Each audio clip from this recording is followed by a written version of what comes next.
بسم اللہ الرحمن الرحیم۔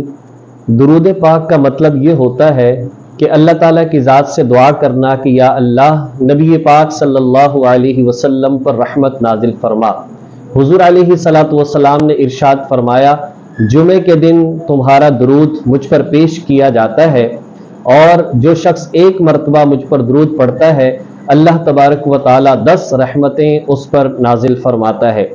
حضور علیہ الصلوۃ والسلام سے عرض کیا گیا، یا رسول اللہ صلی اللہ علیہ وسلم، کیا آپ کی وفات کے بعد بھی آپ پر درود پڑھا کریں، وہ آپ پر پیش کیا جائے گا؟ تو حضور علیہ الصلوۃ والسلام نے ارشاد فرمایا، جی بالکل، اللہ تعالیٰ کی ذات نے زمین پر حرام قرار دے دیا ہے کہ وہ نبیوں کے جسموں کو نقصان پہنچائیں، اس لیے کہ ہمارا عقیدہ یہ ہے کہ تمام انبیاء علیہم الصلوۃ والسلام اپنی قبروں کے اندر زندہ ہوتے ہیں، اس لیے درود پاک کا پڑھنا خاص طور پر جمعہ کے دن 70 گنا فضیلت کا باعث بھی ہے، حضور علیہ الصلوۃ والسلام کی شفاعت کا ذریعہ بھی ہے اور آپ علیہ الصلوۃ والسلام کے قرب کا باعث بھی ہے۔ اللہ تعالیٰ توفیق عمل نصیب فرمائے۔